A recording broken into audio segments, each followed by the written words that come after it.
Jonathan, boa noite. Boa noite, Rayane.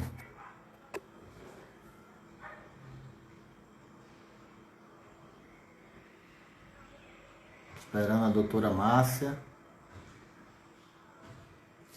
Boa noite, Renan. Boa noite, Rosângela.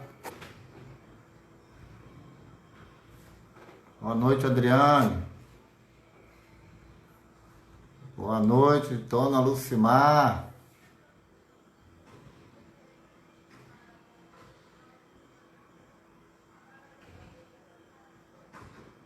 Esperando a doutora Márcia para a gente iniciar esse tema aí, tão importante, que é o Setembro Amarelo.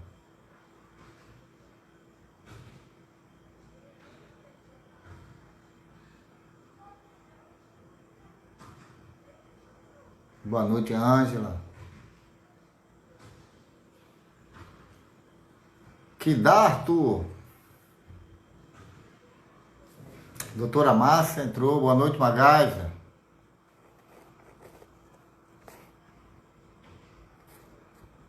Vou chamar aqui a doutora Márcia para a gente iniciar a nossa live. Meire, boa noite.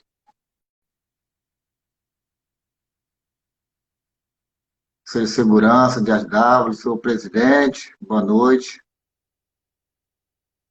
Boa noite, Andressa. Boa noite, Jailza.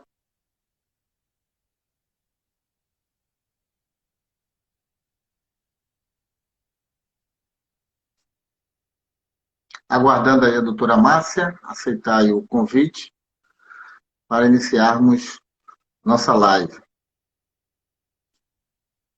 Boa noite aí, pós-estrangulamento.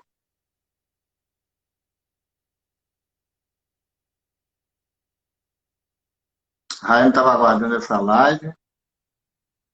A doutora Márcia voltou? Ela tem saído.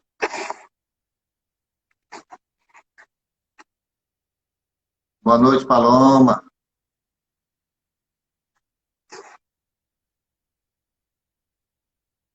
Deixa eu ver aqui a doutora Márcia. Pronto, enviado novamente a solicitação.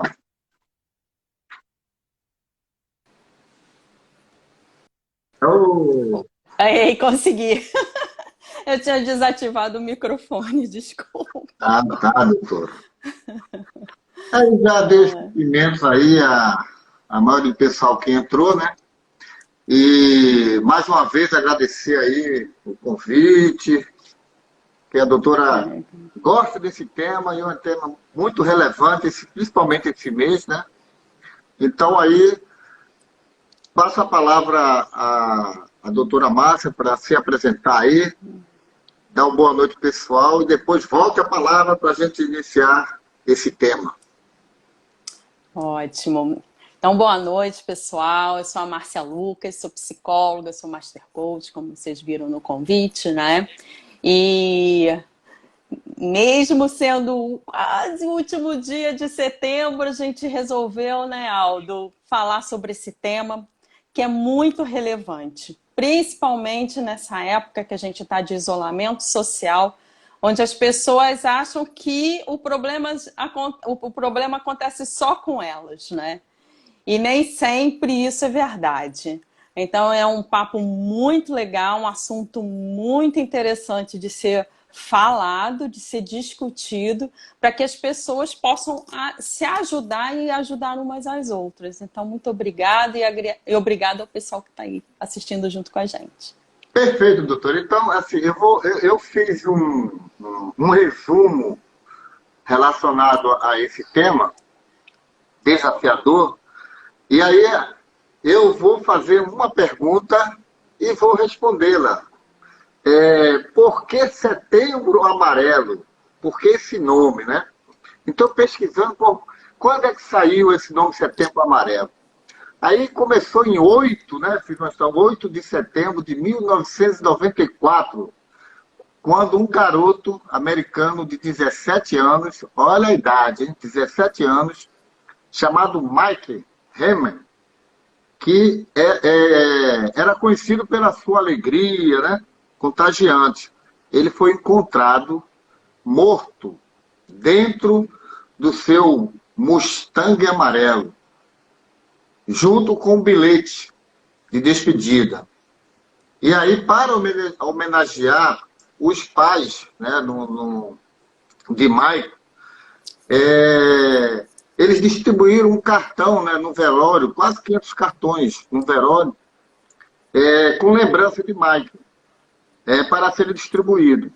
Nos cartões havia uma fita amarela que já está passando, nunca mais a gente viu o pessoal com aquela fitinha amarela, né? De incentivo, mas enfim, tinha uma fita amarela nesse cartão e da mesma cor, que era da mesma cor do Mustang dele, amarelo, né? E no cartão tinha uma mensagem, dizia assim: se você está pensando em homicídio, entregue este cartão a alguém e peça ajuda. Esse cartão rodou o mundo todo, passando para um, para o outro, e aí surgiu a primeira campanha de prevenção ao suicídio chamada Setembro Amarelo. E aí começou. Somente em 2003 a OMS decretou o dia 10 de setembro como o Dia Mundial de Prevenção ao Suicídio. No Brasil, o Setembro Amarelo começou em 2015, por iniciativa do Centro de Valorização da Vida, em parceria com o Conselho Federal de Medicina e a Associação Brasileira de Psiquiatria. Legal isso aí, né? E eles tinham como missão prevenir, né, e reduzir os fatores de risco que levam ao suicídio. Aí eu vou lá para a questão dos fatores de risco, que estão, na maioria das vezes, associados aos transtornos mentais, entre elas a depressão e a ansiedade. Paro e passo a palavra para a doutora, para poder falar sobre os fatores de risco, principalmente a questão da depressão e ansiedade. O que diferencia um para o outro e por que elas são fatores de risco para o suicídio, né? Então, a primeira coisa, né, que a gente pode pensar aí dessa campanha é que, se falando sobre a campanha, se falando sobre o tema, a gente ajuda as pessoas a entenderem que existem outras possibilidades. Existem outras formas de se responder a uma angústia tão grande, ou uma ansiedade tão grande, já começando a responder aí o seu tema, né? A sua pergunta. O que as pessoas falam muitas vezes sobre a depressão ou até mesmo a ansiedade é que é frescura. Então acha assim, não, é depressão, não, isso é só uma frescura. A pessoa está falando, está dando os sinais que está triste, não sai da cama. Agora ele se trancou no quarto, ela se trancou no quarto, não quer mais falar com ninguém, não come. Mas daqui a pouco passa. Então, a gente, quando faz esse bate-papo, a gente consegue levar para mais pessoas o entendimento de que é um transtorno, sim, tanto a depressão quanto a ansiedade, que envolve possibilidades de tratamento. E isso que é legal, porque o que acontece? Quem está doente, a pessoa acha que não tem jeito, que aquilo só está acontecendo com ela, que não tem jeito e que a única saída é tirar a vida dela para se livrar da dor. Só que não. É possível se tratar, então a gente tem o CVV, né, que faz o serviço de atendimento gratuito e voluntário pelo telefone 188, ou então até por e-mail também, pode fazer a conversa pelo chat, cvv.org.br, que ajudam todas as pessoas que estão com essas dúvidas, né? E o que é depressão? Depressão, ela é um estado, é um transtorno afetivo que tem vários sintomas. Você tendo 3, 4, 5, quanto mais sintomas você tiver, que sintomas são esses? Tristeza, desânimo, o afeto embotado, que é você ficar com um afeto assim, indiferente, insônia. Muitas vezes na própria depressão existe a ansiedade. Então, há vários sintomas que vão caracterizar o transtorno. E que não é só frescura, né? É importante que a família esteja atenta, que os amigos estejam atentos. E que você também, que a gente possa se olhar, se observar e perceber que, ei, tem alguma coisa diferente comigo. E no caso da ansiedade, a pessoa fica esperando que algo aconteça, impaciente, que aquele futuro chegue. E o futuro nunca que chega. E ela acha que para resolver aquela angústia, tirar a vida é a melhor opção. Não é a melhor opção. Tem outras possibilidades. Então, a primeira coisa que a gente fala dessa campanha é discutir abertamente a possibilidade de se encontrar o tratamento. E é uma campanha mundial, como você falou, né? A própria Organização Mundial de Saúde se envolveu e hoje a gente tem anualmente o Setembro Amarelo. Perfeito, doutora. Doutora Márcia, continuando aqui a minha história, e lá mais na frente eu gosto sempre de pesquisar a questão jurídica, criminal, penal, em relação às pessoas que instigam, fomentam, né, a questão, principalmente essas que diz que é frescura. Se for interpretado que ele está incentivando, né, contribuindo para que aquele suicídio aconteça, ele pode responder criminalmente. Existe lei para isso. Mais na frente a gente vai citar. Então, vindo dessa sua fala da questão da OMS, ela divulgou que mais de 322 milhões de pessoas sofrem com depressão no mundo inteiro. É muita gente, né, doutora? No Brasil, de 10%. No Brasil, agora em maio deste ano, né, foi constatado que mais de 6% da população tem depressão e um pouco mais de 9% sofre com crise de ansiedade. E em 2009, o Brasil recebeu o título do país mais ansioso do mundo, segundo a OMS. São dados bastante relevantes em relação a esse tema, né, doutora? Com certeza, Aldo. O que acontece, né? O que a ciência nos traz? Que pelo menos todas as pessoas vão ter um episódio de depressão na vida. Só que tem pessoas que aquilo se torna recorrente. E o que aconteceu especificamente nesse momento da pandemia?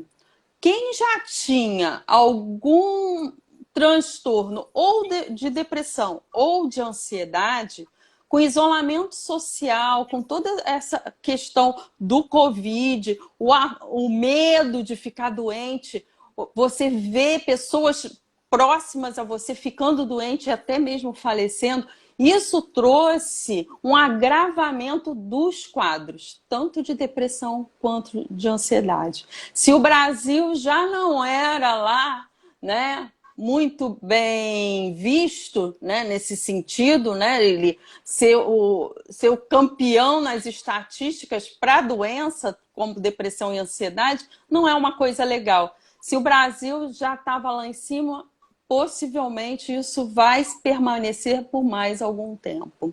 O que a gente viu no Brasil também? Um aumento não só dos transtornos, mas também a boa notícia é que houve um aumento da procura por ajuda. Houve um aumento de 68% da procura a serviços de auxílio psicossocial. Então, as pessoas, elas estão se perguntando, estão se percebendo, estão buscando ajuda. E é aquilo que eu falei. Você agora, nós, né? Eu tenho que ter autonomia de me perceber e ir buscar ajuda. quem está ao meu lado, eu tenho que ajudar. Então, a gente está vivendo um mundo mais solidário e estar atento a essa parte de saúde mental, a parte emocional, é muito importante durante a pandemia. Por quê? Todo mundo ficou abalado e isso vai permanecer. Algumas pessoas que estavam doentes vão piorar, outras que não estavam vão começar e outras vão passar bem. Então é preciso que a gente olhe com responsabilidade o nosso papel também, sabe, Aldo? Então, assim, as pessoas, elas precisam saber que existe como buscar ajuda. Tudo bem. Doutora, tem uma estatística aqui impressionante, né? Estudo mostra que a depressão é mais incidente em mulheres. Porém, os homens cometem suicídio mais que as mulheres. E aí? E aí, né? Então, o que que acontece, né? A questão do suicídio, ela é uma questão, vamos dizer assim, de Tem que relação aquela... com o coeficiente emocional? Não, não Não, tem. né? Não, não tem. O que é dito, o que que acontece? O suicídio, a pessoa quando resolve tirar a própria vida, ela acha o quê? Que esse ato vai fazer com que a dor dela desapareça, que ela suma. A incidência das ideias de suicídio são iguais. O que a gente vê na estatística, que é o que você está trazendo agora, é o seguinte: os homens, eles conseguem ir até os finalmente de forma mais efetiva. Então, parece que os homens se suicidam mais. Porém, não. A estatística é semelhante para homens e mulheres, porém, os homens são mais efetivos na hora de tirar a vida. Então, não existe questão genética, é no caso de efetividade, né? E é algo comportamental mesmo. Perfeito. Doutor, agora eu queria falar um pouco dessa lei 13.968, mas antes disso, de entrar na lei, eu lembrei aqui a questão de uma colega minha, ela é psicóloga também, e ela disse que dos pacientes homens que ela dá o tratamento, que procuram, ela disse que o motivo da depressão deles, pelos estudos dela, 80% vem do relacionamento conjugal. Ou seja, que a culpabilidade vem do comportamento da mulher na relação. E eu achei um número muito expressivo, né? E aí a gente já tratou do tema anteriormente, né? Do abuso no relacionamento, e aí a gente já sobe um degrau, e aí tem essa E já estatística que acha de novo. é porque o homem fique com depressão e busque tratamento. No seu caso aí, a senhora tem tratado pessoas relacionadas mais ou menos com essa estatística? As estatísticas dos homens também chegam a essa aí, por causa do relacionamento? Então, o que que acontece, né? Normalmente, no caso dessa psicóloga, ela pode ser uma psicóloga que atenda casais, que atenda família. Então, isso já tem um viés que conduz a isso, né? De ter uma incidência maior de se perceber esse problema no relacionamento. Na verdade, tanto a depressão quanto a ansiedade, a vontade de tirar a vida, ela pode acontecer em qualquer área da vida. Não há algo que possa nos dizer assim, é por causa de relacionamento, é por causa de falência de um negócio, é porque perdeu o dinheiro, ou isso, aquilo, né? O que acontece na cabeça das pessoas que pensam nisso é que elas acreditam que não vai passar.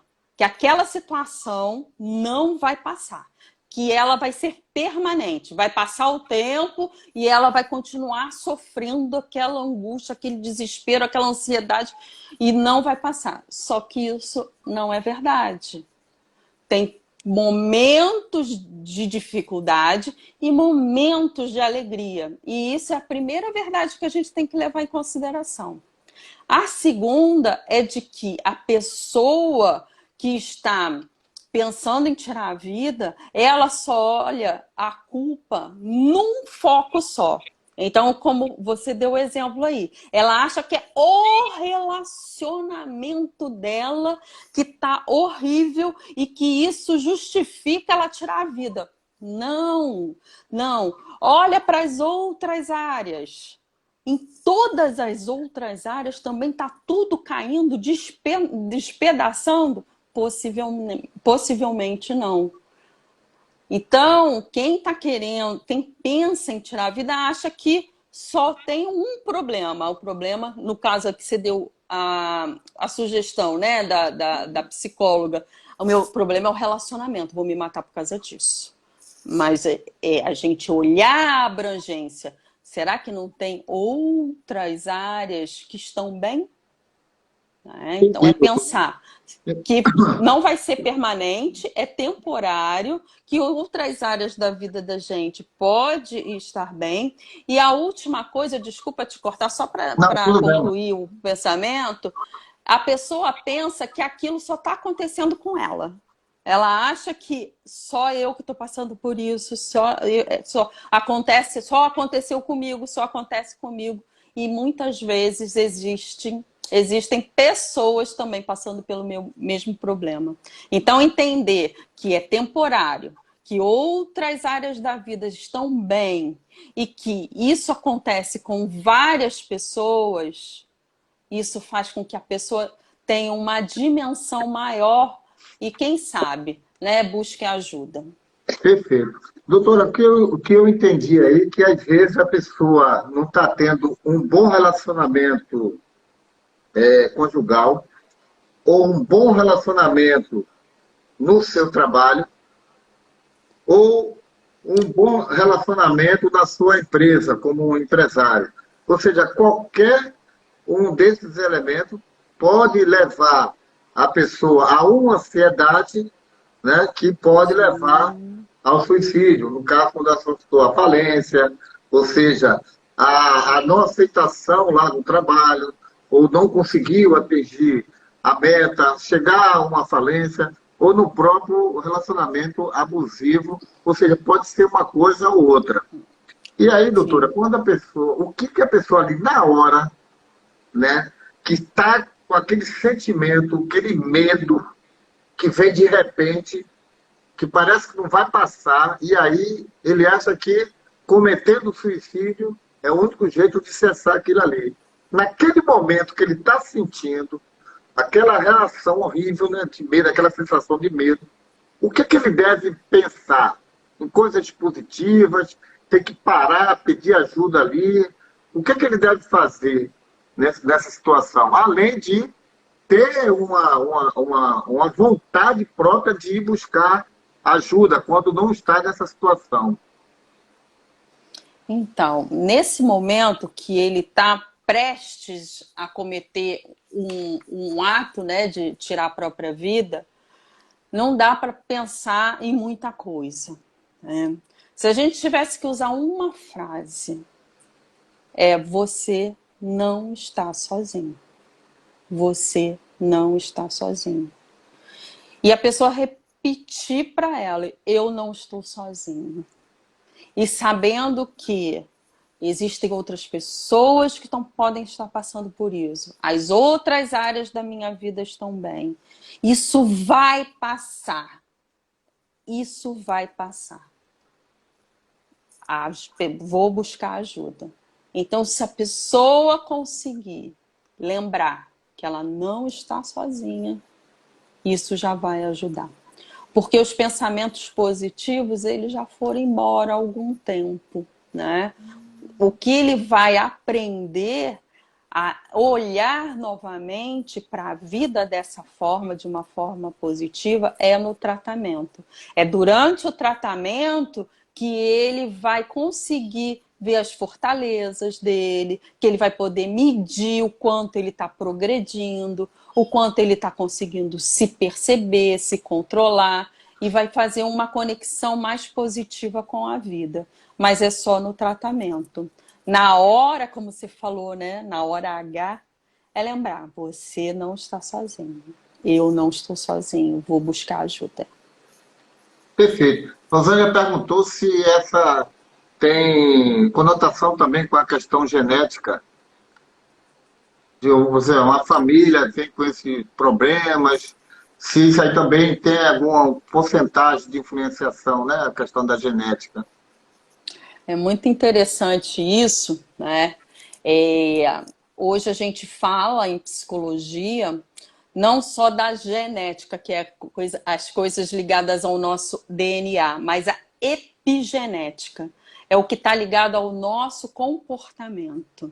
Então, se eu venho de uma família que tem uma história que se repete de diversos suicídios, eu posso dizer que, pela epigenética, pela influência dessa minha família, eu posso também cometer o suicídio. Não porque algo no meu DNA disse para eu fazer, mas por modelar, por repetir o comportamento da história da minha família. E como interromper isso? A gente interrompe entendendo que não é esse é um amor doente. Eu não preciso repetir os equívocos dos meus familiares para eu continuar pertencendo a essa família. Então, que seja eu a pessoa que vai mudar essa história, que vai mudar essa história. Que eu seja a pessoa que vai fazer a história diferente, para que o meu futuro, os meus filhos, os meus netos, as gerações futuras possam receber uma energia diferente da história dessa família. Então, Rosângela, é sim e não, né? Geneticamente não existe um DNA responsável pelo suicídio, mas com o entendimento da epigenética, que é essa carga que vem da nossa história familiar, e isso vai para muitas gerações, é possível que isso aconteça sim. Então há uma influência psicológica, né? É isso? Perfeito. Existe. Agora, doutora, inclusive, tem uma estatística relacionada quando essas pessoas que buscam ajuda e tratamento, depois eu gostaria de saber da senhora como é esse tratamento, né? Assim, de um modo mais genérico, mas que diz que 90% dessas pessoas que buscam ajuda, elas não cometem mais suicídio. Eu achei isso aí interessante. Então a gente tinha que divulgar mais e fazer com que todos os órgãos públicos, municipais, estaduais e privados trabalhem muito nisso aí, consiga chegar, né, influenciar as famílias, sei lá, um marketing que buscasse essas pessoas sabendo que isso é um índice muito elevado. Eu achei muito interessante isso. Quando a pessoa busca, 90% ele consegue evitar aí o suicídio. Você está cheio de razão, é isso mesmo, né? Quando a pessoa busca o tratamento, ela tem chances grandes de sucesso, né? O que acontece é que pode ser que a pessoa melhore e ela vem com a falsa ilusão de que eu melhorei, então agora eu não preciso mais me tratar. Eu melhorei, isso nunca mais vai acontecer comigo. Aí está o risco. Então, eu convido, já que, né, as estatísticas são favoráveis e são reais, a que você busque ajuda. Se você já teve um episódio de tentativa de suicídio, se já pensou em tirar a vida, procura ajuda. Porque com o tratamento, e aí falando do tratamento, você vai se capacitar a fazer melhores escolhas na sua vida.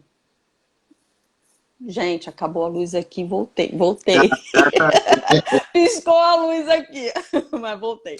Então, no tratamento, você vai fazer o processo de autoconhecimento para que você possa entender o teu contexto de forma que você possa entender que você tem fortalezas, que você tem forças internas, que você tem recursos para lidar com todos os desafios, para lidar com as frustrações da vida. E isso é importante. Por isso que o sucesso no tratamento é tão alto. Porque a pessoa começa a lidar com os altos e baixos da vida, como todo mundo tem que lidar. Agora está na fase ruim, mas daqui a pouco ficou boa. Ah, mas agora ficou ruim de novo. E o que a gente chama de resiliência. É entender que a vida não é linear. E não existe. Linear é só quando tem a morte, né? Quando a gente morre, nada mais acontece. Então, não é isso que a gente quer. A gente quer que a pessoa enxergue, perceba que existem outras possibilidades, além de tirar a vida. Perfeito.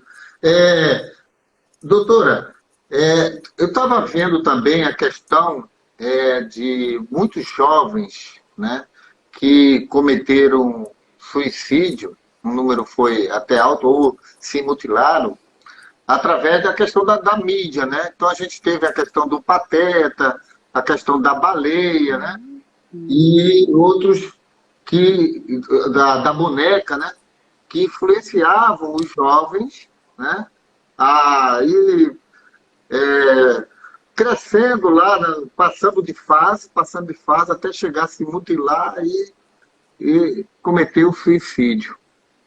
Como que a gente consegue, como pai, né? Como pai, como irmão, conseguir tirar essa pessoa? Ela já está abalada já psicologicamente, ela já está influenciada a ponto de esquecer. Como é que fica a mente dessa pessoa? E a família, o que é que ela pode fazer quando vê aquela situação? Essa é uma situação muito importante de ser levantada, né? Porque o que acontece? Muitas vezes a família fala assim: nossa, mas não estava acontecendo nada. Ele era um menino calmo, ela era uma menina tranquila. Como é que ela foi fazer isso? O que isso demonstra? Demonstra que os vínculos familiares muitas vezes estão muito distantes. É aquela coisa, é família, mas cada um está olhando para o seu umbigo. Ninguém está se olhando. Ninguém está preocupado de verdade com o outro. E o outro, seja o marido, seja o filho, seja o sobrinho, como você falou, é quem está ao lado. Então, esse abandono, esse esvaziamento faz com que o jovem, principalmente, se agarre à primeira pessoa que der atenção. E aí ele se agarra à pessoa que deu atenção errada, né? Que aquela pessoa vai envolver o jovem e vai desafiar. E depois que ele entrou ali naquele rio, assim, ele vai se desafiando, vai sendo desafiado. E como ele não tem nenhum vínculo com a família, isso é falta de vínculo, Aldo. Isso é falta de olhar. É a família que está presente só de corpo, mas não está de alma. É a família que não vê, não se vê. Que esse jovem, como eu falei, está esvaziado, ele não acha que pertence. E quando um jovem acha que não pertence, que está excluído, ele vai buscar ajuda em qualquer lugar. E, infelizmente, encontra. esses, vamos dizer assim, eu acho que criminosos, né? Essas mentes do mal que acabam levando milhares de pessoas a fazerem atos impensados. Então, E, acho que é uma coisa assim da família, assim, de se olhar. e eu acredito, doutora, que eles, sabendo disso, esses criminosos, eles sabem que vão conseguir, né, entrar nessa família e atingir o futuro da nossa nação, o amor com que são os filhos. E aí, quando eles perdem, eles, pô, onde eu falhei? Né? Porque onde é que eu falhei? Às vezes, não, não querer sair da zona de conforto, de estar ali sentado, só esperando a hora chegar, o filho não está perturbando, não está desvirando nada, está bem no colégio, não está trazendo nada. E essa questão do celular, do computador, enfim, se realmente a gente não tiver uma, assim, adotar um sistema de rotina, né, com as crianças, ou seja, até onde ele pode chegar ali, ou seja, aquele bate-papo, aquela conversa que às vezes o psicólogo tem que fazer esse papel, né, uma hora e pouca, para poder deixar sair alguma coisa e a psicóloga chamar os pais e dizer, olha, tem que chegar junto, essas coisas todas. O estabelecimento de ensino também, eu acho que a partir do momento, eu já vi que muitos estabelecimentos de ensino chamavam os pais para ver comportamentos diferentes dos filhos, mas eles achavam que nada, que a professora está com nada, a diretora está, nada, meu filho é um santo. E aí, quando vem a consequência, aí ele volta lá atrás, pô, professora, por quê? É onde ele passa mais tempo, às vezes, na escola, em casa, na escola, e aí se observa naquelas professoras que tem aquela que está atento, principalmente nas escolas privadas, mas aí já começa aquele desvínculo, né, educacional entre pais e filho. Nisso aí faz com que a estatística aumente quando não há um conjunto de responsabilidade, ou seja, sociedade, família, instituição de ensino, eles têm que trabalhar junto. Eu acredito que a resposta é sim. Quanto mais pessoas estiverem atentas, né, ao comportamento e se realmente existe vínculos, ou seja na escola, ou seja na família, a própria sociedade se mobilize para que isso seja visto, eu acredito que vai reduzir sim, porque quando a gente tem essas percepções, a gente fica mais atento e consegue, vamos dizer assim, agir no momento certo. Não precisa acontecer uma tragédia, porque tirar a vida é uma tragédia, né? Para que aquela família possa pensar que poderia ter feito algo mais, né? Então, é agir. Se o filho, a filho, o sobrinho, sei lá, se o familiar, ele está agindo de forma diferente, ele está falando frases assim do tipo, nada mais interessa. Isso não serve mais para mim. Aliás, eu nem vou ficar muito tempo por aqui.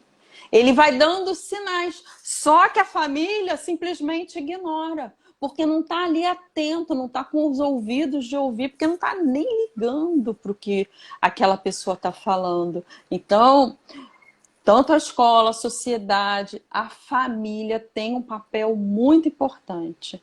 E com certeza diminuiria sim a estatística de casos de tentativa de suicídio e suicídio, né? Perfeito. Doutora, nós temos uma lei 13.968 de 2019, inclusive o artigo 122 do Código Penal, entraram alguns incisos lá no que diz respeito à responsabilidade criminal aquelas pessoas que contribuem, né, com o suicídio. E aí eu vou falar dessa lei 3.968, que institui essa política de prevenção, né, dos riscos para cometer suicídio. E aí eu peguei só uma questão lá do artigo 3º, só alguns, e aí eu vou parar aqui para a senhora comentar em relação a isso aqui. O artigo 3º diz o seguinte: são objetos da Política Nacional de Prevenção da automutilação e de suicídio. Promover a saúde mental. O que seria essa saúde mental? A saúde mental, ela está ligada ao bem-estar, né? Como a gente consegue estimular o bem-estar? O bem-estar, ele é estimulado principalmente com emoções positivas, aquelas emoções que a gente está num momento de felicidade, num momento de alegria, né? De que a vida tem sentido. A gente consegue isso com relações afetivas significativas, a gente consegue ter bem-estar mental, né? E principalmente se conhecendo. Então, o bem-estar mental, hoje, a questão da saúde, ela é vista mais amplamente. Ela não é vista só no sentido de que saúde é a ausência de doença. Não é mais assim. Saúde é o bem-estar físico, mental e social. Então, todos nós, para nos sentirmos saudáveis, temos que olhar com atenção esses 3 aspectos. O que eu estou fazendo para a minha saúde mental ficar legal, né? O meu bem-estar mental. E o físico? Será que eu estou me exercitando? Se eu estou me alimentando? E o social? Eu estou interagindo? Os meus vínculos são positivos? As pessoas com quem eu convivo têm valores parecidos com os meus? Elas me fazem crescer? Elas me desafiam para as coisas boas, para eu me sentir melhor, ou elas estão me puxando para baixo? Então, é um conjunto de fatores que vão contribuir principalmente com a nossa saúde mental, como você falou, né? A nossa saúde emocional, ela está muito ligada a todos os aspectos de fortalecimento das nossas, vamos dizer assim, das nossas habilidades internas, né? Quando eu me sinto bem, eu me sinto confiante, eu me sinto capaz, que eu me aceito. Isso nos ajuda a caminhar, né? Então, esse autoconhecimento é muito importante. Perfeito. Prevenir a violência autoprovocada, controlar os fatores determinantes e condicionamentos de saúde mental, garantir o acesso à atenção psicossocial das pessoas em sofrimento psicoagudo ou crônico, especialmente daquelas com histórico de ideação suicídia, automutilações e tentativa de suicídio. Então, garantir o acesso à atenção psicossocial das pessoas em sofrimento psicoagudo ou crônico, especialmente daqueles com histórico de ideação suicida, automutilações e tentativa de suicídio. Repeti 2 vezes para a senhora comentar sobre esse inciso 4. O que acontece é que, felizmente, hoje a gente recebeu, né, na lei, uma oportunidade de refletir sobre isso. Não precisaria ter virado lei, né? Isso devia de ser o nosso dia a dia, né? Mas precisou virar lei para que as pessoas fossem obrigadas a olhar para isso. Perfeito.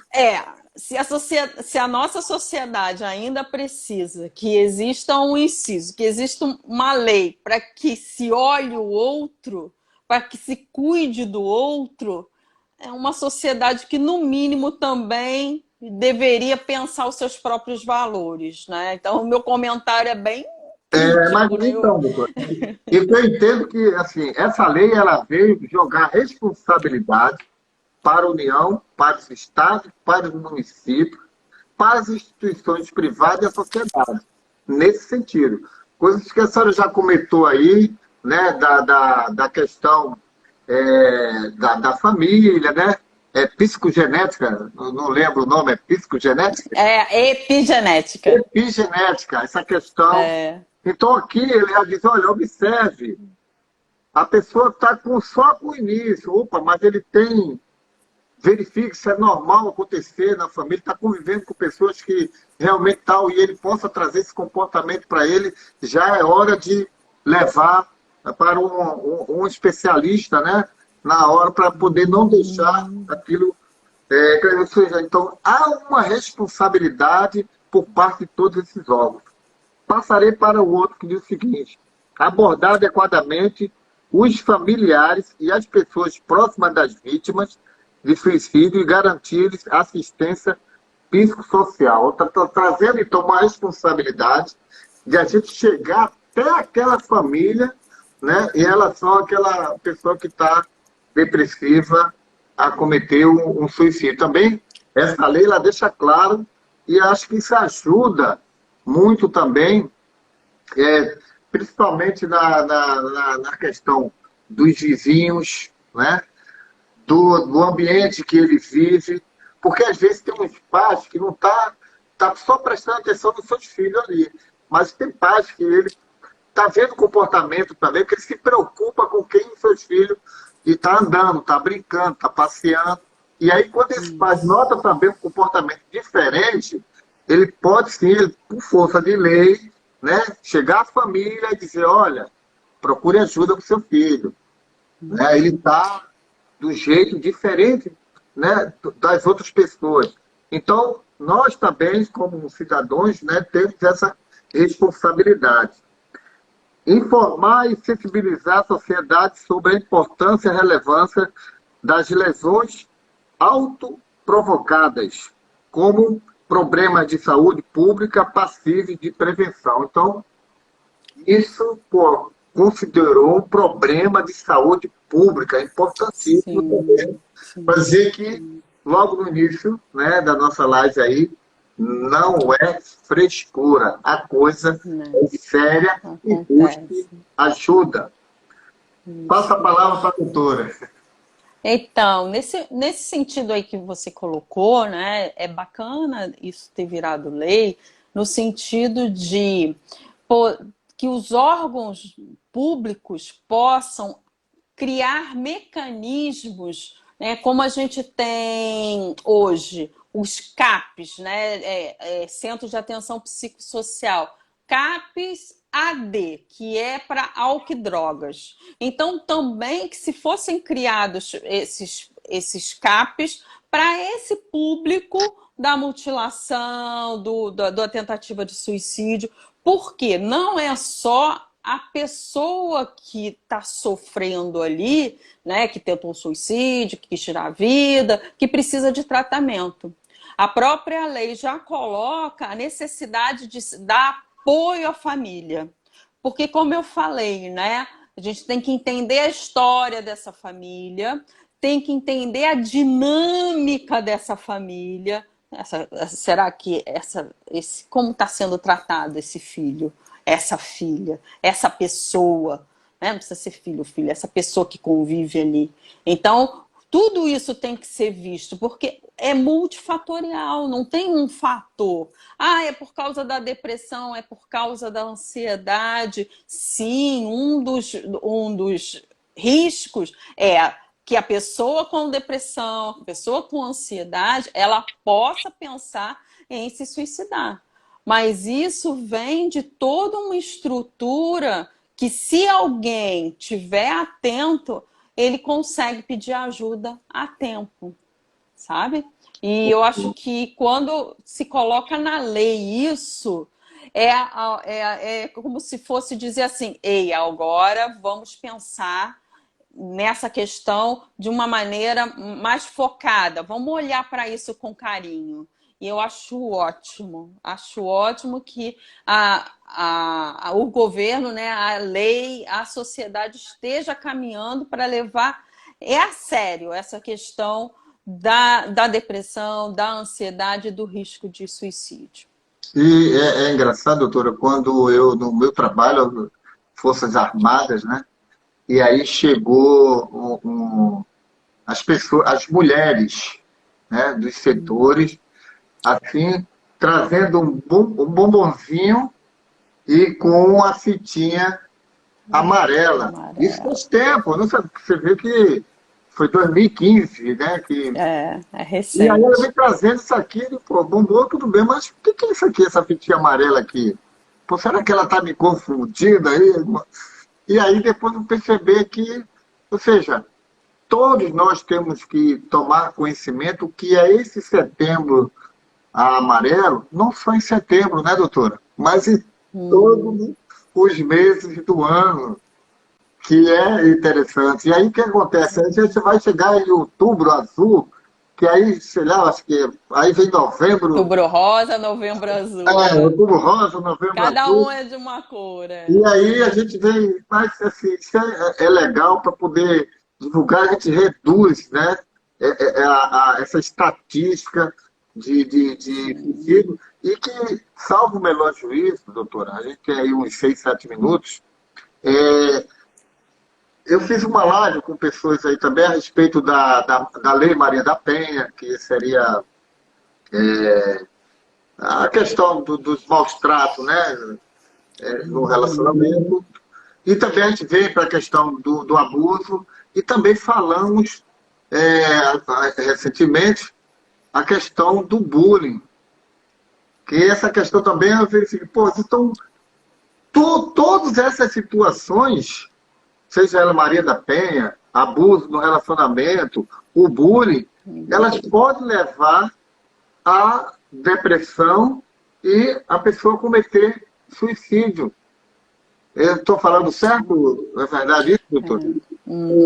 O que acontece muitas vezes, né? A pessoa passa por um trauma, que é esse aí, né? De um relacionamento abusivo ou por bullying. Ela passa por aquele trauma e não sabe como sair dele. E acha que a única forma de sair é tirando a própria vida. Então, muitas vezes a pessoa fala, né? A gente tem um senso comum de que é um fraco, olha aí, tirou a própria vida. Isso aí foi fraqueza. Não. A pessoa teve tanta coragem que tirou a própria vida. Teve tanta força que conseguiu se matar. Então, a partir desse entendimento, a gente já começa a dizer para você que está me ouvindo aí. Você tem força. Você pode sair dessa. Foi só uma situação externa que te abalou. E escolher tirar a vida não é a melhor saída. Existem outras opções. Então, eu digo para todas as pessoas que estão pensando em tirar a própria vida, procura ajuda. É possível se tratar. É possível sair dessa. É isso que eu acredito, sabe? Agora, doutora, deixa eu revelar. Eu passei, assim, cheguei a ter um transtorno mental horrível devido à ansiedade, e eu busquei ajuda. E aí eu fui com o psicólogo chegou, Aldo, você quer participar de um grupo? Eu digo, quero. E aí quando eu fui participar desse grupo, cheguei a observar ali que, poxa, eu não tenho problemas. Quando cada um começou a contar as situações, eu cheguei, poxa, eu estou vendo uma coisa, isso que a senhora citou, né? Pô, estou vendo uma coisa. E aí quando eu vejo, puxa, pessoas estão graves. E ali chegou um momento do tratamento ali que eu começava a conversar com as pessoas no intuito de ajudar. Eu já estava até ajudando. Então, é importante você procurar ajuda, que aí vai perceber que você, às vezes, está achando que o seu é um problemão, E quando você participar de um grupo, né? Como é que a gente chama esse Isso. grupo, doutora? É, Grupo de apoio, normalmente, que se falam que é grupo isso. de Olha, apoio, quando eu saí, tinha um autoajuda. psicólogo lá que ele passava vários tipos de exercício e tal. E ali eu comecei a verificar que, poxa, a gente tem pontos fortes, né? Que sobressai muito, mas sobressai muito em relação Isso. a esses pontos negativos. Então, quando eu estava fazendo essa terapia em grupo, eu saí mais fortalecido e vendo que eu ainda poderia ajudar mais pessoas. Isso me Isso. fortaleceu bastante e indico para todas as pessoas que estão com esse pensamento negativo de buscar, sim, ajuda. E aí, doutora, eu agradecer mais uma vez a sua presença, Tá. os seus conhecimentos perfeitos, esse conhecimento aí que trouxe, com certeza, bastante força para os nossos espectadores aí e ser multiplicadores, né, desse Setembro Azul em busca desse combate. E aí passo a palavra aí para suas considerações finais e despedida. Então, eu que agradeço, né, Aldo? Como sempre, é muito bom conversar com você, com o pessoal que está nos acompanhando. É muito importante todos esses temas que você tem trazido, e principalmente com relação ao suicídio, é importante que a gente saiba, como cidadãos, né, como sociedade, como pais, como seres humanos, né, que nós somos responsáveis uns pelos outros. E que a gente possa, a partir de agora, olhar para o nosso vizinho de uma maneira diferente. Se perguntando, será que ele precisa de ajuda? E falando, você não está sozinho. É isso que eu gostaria de finalizar. Perfeito. Agradecer aí os nossos telespectadores. Eu acredito que as perguntas que foram feitas são sanadas, mas eu estou à disposição aí, tá? Pode mandar pergunta aí para o meu e-mail, é aldolins@hotmail.com. Meu telefone também está aí, vocês podem fazer pergunta que eu redireciono para a doutora Márcia. Mais uma Com vez, meu certeza. agradecimento. Que Deus continue abençoando a senhora, sua família, seus pacientes, né? Que tenho certeza que são muito contentes, eles têm uma vida muito saudável, com essa gama de conhecimentos, né, de habilidades que a doutora Márcia consegue passar para ele. Mais uma vez, meus agradecimentos, gratidão, gratidão e uma excelente noite. Obrigada a todos vocês. Gratidão.